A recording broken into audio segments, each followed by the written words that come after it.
Nessa última aula, nós vamos estudar campos tensoriais. Tá?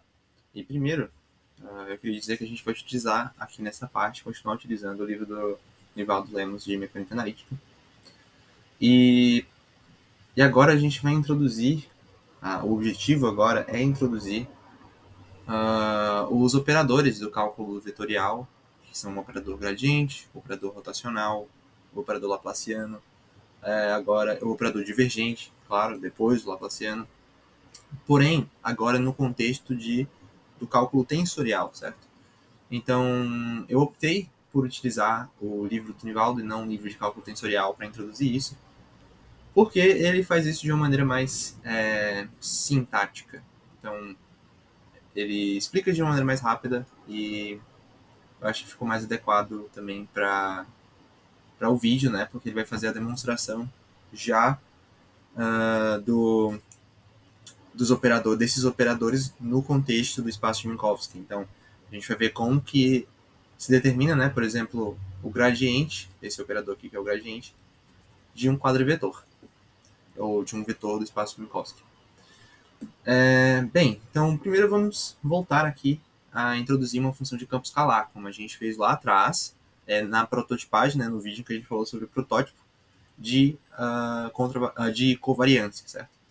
E a gente sabia lá que o operador gradiente ele é o protótipo de covariância. Mas antes vamos definir, por exemplo, um ponto P, tá? Vou pegar ali o espaço,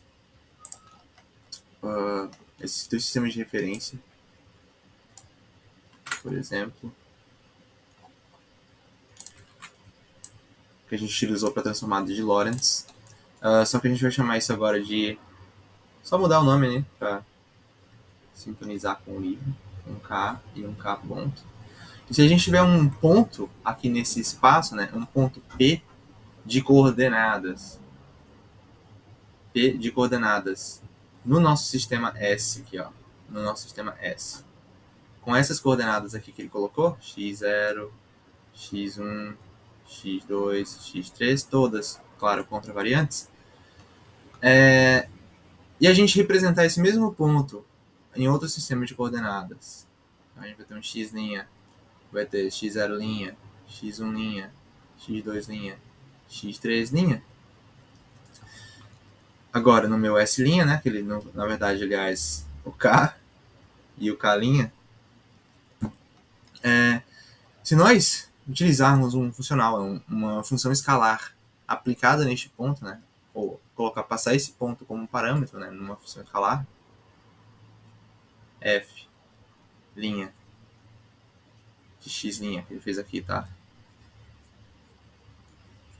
Então, exatamente essa equação 6.4.1, em que se a gente passar um ponto através dessa função escalar, ela continuará igual ao que era antes, passando um ponto nos dois sistemas de coordenadas. O que significa isso? Significa que uma função escalar é invariante perante transformações de coordenadas. E por que isso é verdade? Né? Vamos voltar ali para o espaço euclidiano. Se a gente tivesse uma função escalar, vou chamar a outra aqui f, tal que essa função escalar descreve a temperatura. Então, se a gente passar um ponto P nessa função escalar, representado num sistema de coordenadas, então vamos passar aqui um x', né? Isso, a temperatura não se altera. Né? A temperatura é um escalar, ela não vai se alterar se eu mudar o meu sistema de referências. Ou seja, funções escalares elas devem permanecer constantes. Se eu descrevo agora o meu espaço com coordenadas polares, por exemplo, em vez de coordenadas cartesianas, aí a função temperatura continua sendo a mesma. Né? E se eu utilizar no cartesiano tridimensional e eu mudar agora para coordenadas cilíndricas ou esféricas, né, no sistema de coordenadas, a temperatura sempre vai permanecer invariante. Então, a função escalar é invariante perante transformações de sistema de coordenadas. Tá? Isso é a primeira coisa que ele quer mostrar. Né? A partir disso, ele vai fazer a definição aqui de um campo tensorial. Um campo tensorial é um tensor associado a cada ponto P do espaço-tempo, no caso do espaço de Minkowski, e caracterizado pela lei de transformação que a gente já viu. Né? Então, a transformação contravariante aqui E a gente vai ter um tensor, os tensores contravariantes, né, com índices contravariantes, a matriz característica de transformação de Lorentz, e a forma para um tensor de ordem n, né, representado aqui da forma contravariante na minha forma antes de sofrer a transformação. Tá? Bem, para que ele introduz isso? Né? Para introduzir agora a noção de um campo tensorial. Né? E a gente vai começar agora a pensar em como definir, se a gente tem um campo tensorial, agora como a gente consegue definir as operações do cálculo vetorial, gradiente, divergente, rotacional, laplaciano, no contexto do espaço de Minkowski. Né? E agora a gente já caracterizou o espaço de Minkowski, né, como um campo vetorial. Não como um campo vetorial, mas como um espaço que pode ser descrito com a nossa com o cálculo tensorial. E a gente só vai agora definir esses operadores, certo? A gente já sabe que o gradiente é o protótipo de contravariância. A gente já demonstrou isso, né? Se a gente pegar um operador gradiente ali no espaço cartesiano, em coordenadas cartesianas, no espaço R3, né, tridimensional, a gente sabe que ele vai ser del x na direção y, mais del y na direção j, mais del z na direção k. De forma que é notável que os elementos diferenciais referentes às coordenadas espaciais, eles vão estar no denominador. E eles não vão estar na direção do meu sistema de coordenadas original, tá? Então, eu posso considerar que o dx estaria... isso aqui vai estar na direção inversa do dx, tá? De forma que isso daqui caracteriza um operador diferencial que é covariante, né? Então, é o protótipo de covariância, que a gente já definiu antes. Só que, na verdade, aqui, para o espaço cartesiano, a gente tem um índice i, né? E a gente não vai ter a coordenada temporal. De forma que a gente pode reescrever esse operador como del x1, del x2, del x3. Né? Ou del i é igual a del 1, del 2, ou, aliás, operador del, né? Del 3. Então, o operador del pode ser escrito dessa maneira. Tá.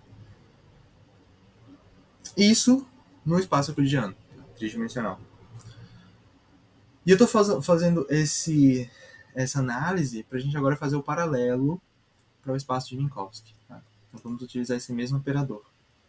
Tal que no espaço de Minkowski, agora a gente tem 4 coordenadas. Então a gente vai considerar um operador del-mi, tá?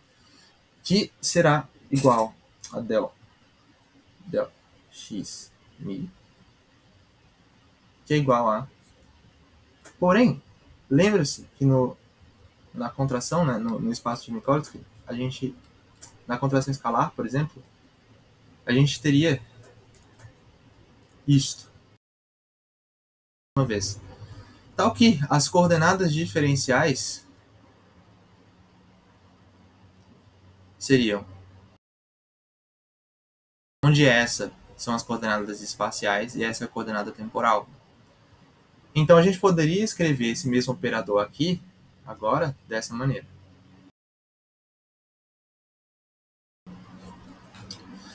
Onde a gente sabe que del x0 vai ser c dt, né? Então a gente pode reescrever isso mais uma vez dessa forma aqui, tá? 1 sobre c del t, tá? E veja que a gente só substituiu isso aqui embaixo, tá? Agora, claro, mudando a notação para derivadas parciais. Del. Isso aqui vai ser del x, del y e del z. Né? Onde a gente pode reescrever isso simplesmente como 1 sobre c del t. E esse aqui vai ser o operador gradiente, que a gente já definiu antes, né? Veja que os índices aqui são 1, 2 e 3, né? Opa, não aqui, na verdade. Aqui em cima. Os ins são 1, 2, 3. Então, aqui nós temos as coordenadas espaciais sofrendo a transformação do gradiente comum, né? A gente já está acostumado.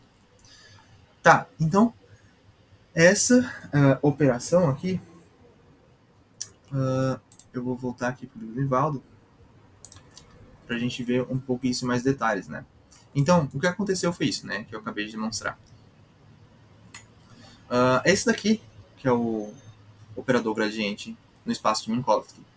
E ele é, claro, um vetor covariante, por natureza, né? Ele é o protótipo de covariância. De forma que se a gente aplicar esse vetor numa função escalar, né? No caso, aplicar o operador gradiente agora no espaço de Minkowski é uma função escalar, a gente vai obter isso daqui, né? Que a gente pode fazer uma transformação, tá? Utilizando a transformada de Lorentz, e a gente consegue fazer uma transformação desse sistema, né, que é aplicado naquele ponto no nosso espaço K', e esse daqui num ponto no espaço K, tá?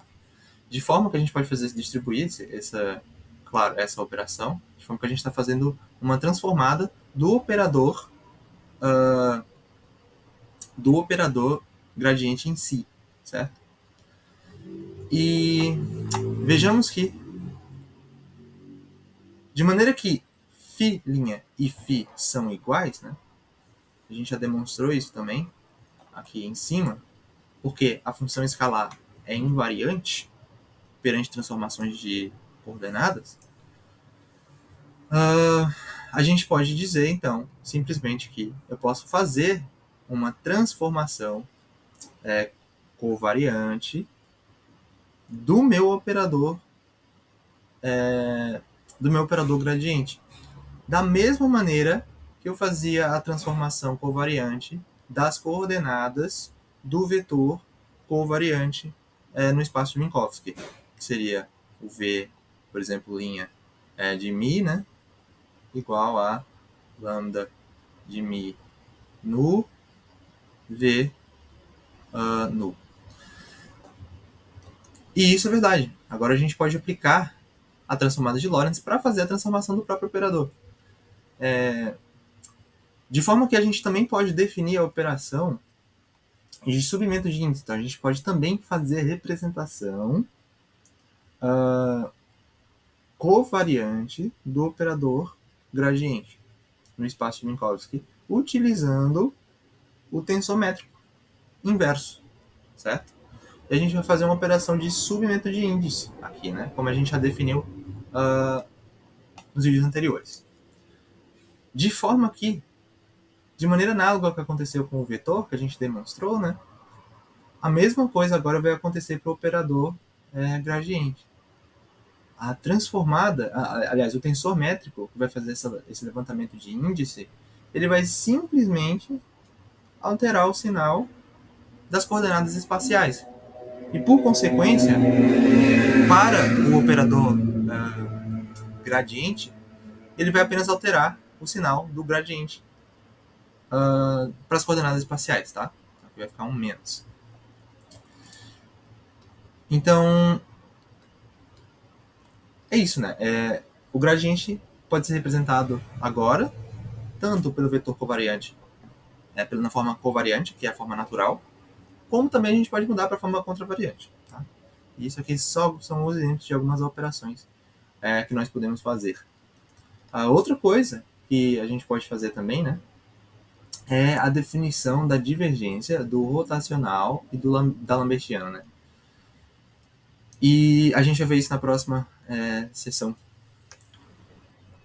Agora nós vamos ver os operadores divergência rotacional e da lambertiana nos campos sensoriais do espaço de Minkowski. Primeiro, vamos começar com o operador divergente, né? Então, a divergência de um campo vetorial contravariante, né, do espaço-tempo é um campo escalar denotado por divergente V e definido por... Então, a gente está vendo aqui um produto, né, das coordenadas covariantes do nosso operador diferencial, que é o gradiente. Só que agora a gente está fazendo um produto escalar, então a gente está fazendo um produto e somando entrada por entrada, né? Tanto dos vetores do meu campo vetorial quanto do vetor gradiente, tá? O que significa isso, né? Vamos entender isso no espaço euclidiano, que eu acho que fica mais simples de a gente visualizar essa operação, certo? Então, no espaço euclidiano, a gente tem o divergente de um campo vetorial, que é uma função f, por exemplo, x, y, z, definido da seguinte maneira. Isso vai ser igual a del a componente x, né, com relação a x, mais componente y com relação a y, mais a componente z com relação a z, né? Isso a gente já sabe do cálculo vetorial. Tá, mas a gente pode reescrever isso da forma inicial, certo? Em que a gente vai estar aplicando aqui, basicamente, o operador contravariante, né? Del 1, né? Esse aqui vai ser del 1, que esse vai ser dx1, certo? Vezes nossa componente desse campo vetorial aqui, 1, que é a contravariante, né? Mais del 2, f2, para coordenada, né, para componente fy, mais del 3, f3 para componente z. De maneira que a gente pode definir este produto escalar aqui, que é o divergente, na forma inicial, dessa maneira, né? I, F, I. Certo? Só escrever isso aqui. Del, I, F, I, né? Utilizando agora letras que se referem a índices que começam a partir de 1, né? Porque a gente está falando agora do espaço euclidiano.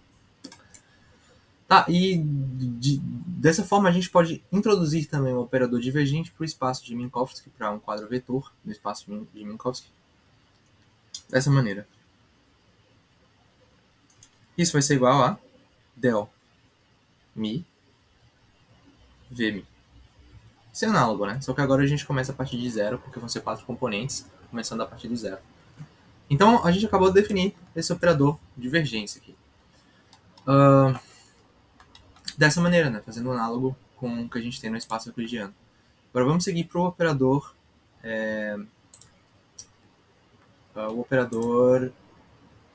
rotacional.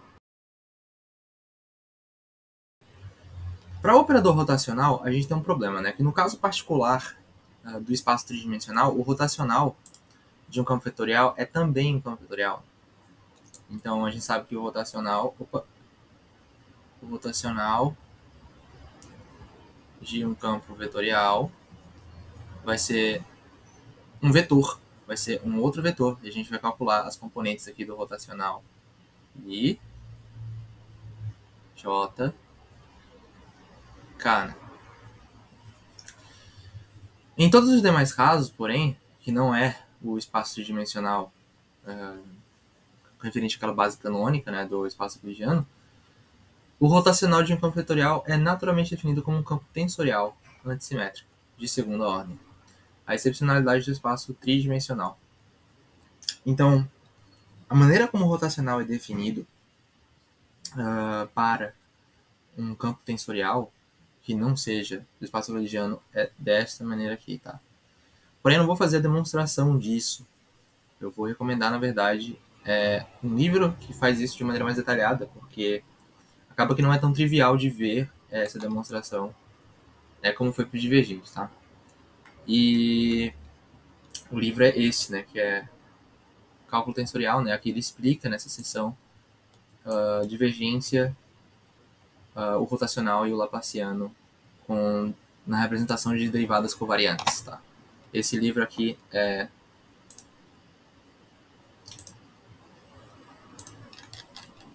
o Tensor Calculus for Physics, do Dwight. Eu não consigo pronunciar esse nome. E, enfim, voltando aqui para o Nivaldo, a gente vai seguir para fazer o análogo do que nós fizemos Agora é para a gente determinar o operador laplaciano. Tá? Então, o operador laplaciano vai ser del, escalar del. Tá? Isso vai ser um operador que é chamado de laplaciano. Então, é o divergente do divergente. O que significa que a gente vai fazer aqui, né, para determinar esse análogo do laplaciano, que vai ser o d'Alembertiano, para um campo tensorial do espaço de Minkowski, a gente vai utilizar essa conclusão aqui, tá? Que a gente consegue fazer essa operação de levantamento de índice, né, para o nosso operador gradiente, né, para as coordenadas do operador gradiente. E são essas coordenadas que a gente vai utilizar para fazer um produto escalar.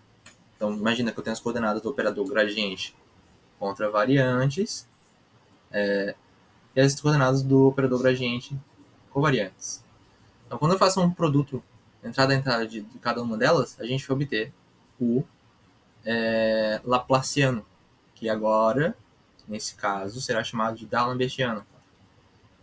Então, é isso que vai acontecer aqui, certo? Então, a gente vai ter as entradas da forma transformada aqui, das coordenadas transformadas pelo levantamento de índice, utilizando o tensor métrico. E a gente vê que só muda o sinal, né? Aqui a gente vai ter um sinal negativo. E a gente vai fazer um produto entrada a entrada desses dois aqui, né? Dessa matriz aqui, né? Então, a gente vai ter isso daqui multiplicado por isso daqui, tá? De forma que nós obtemos isso daqui, que será o análogo do operador laplaciano, né? Que é chamado de d'Alembertiano, e essa notação é utilizada para o operador d'Alembertiano, um quadrado. E realmente, essa é uma notação que é utilizada em alguns livros, inclusive no outro que eu recomendei. Mas ele também utiliza C, né, para representar essas operações diferenciais. Mas enfim, né, a gente obteve aqui então o operador d'Alembertiano, que é o análogo do operador laplaciano para o espaço euclidiano. E a gente vê aqui que para as coordenadas espaciais, de fato, né, o que resta é o operador laplaciano, que a gente definiu aqui, ó. É o divergente do divergente. Então, para essa formulação tensorial da relatividade especial, né, esse é o conteúdo que a gente vê. Tá? Claro, tem mais detalhes para serem explorados no cálculo tensorial, principalmente. Eu não consegui demonstrar tudo aqui, porque senão eu teria que fazer mais vídeos. E eu acabei optando por mostrar isso diretamente no livro, nessa parte final, porque acaba ficando um pouco repetitiva as demonstrações que a gente faz, né? Então, acho que daqui em diante, quando a gente tem aquela base do cálculo tensorial, a gente consegue se adequar mais a essa notação inicial, e essas notações que são um pouco carregadas, e consegue mais entender o livro de uma forma mais fluida, digamos assim, né? Porque, em primeira instância, é complicado se acostumar com essa notação inicial, mas depois fica mais simples de entender e ver como as coisas se desenvolvem a partir da leitura do livro mesmo. Mas é isso. Essa parte final agora com a definição de campos tensoriais e os operadores diferenciais, agora no contexto de campos tensoriais, a gente finaliza as aulas.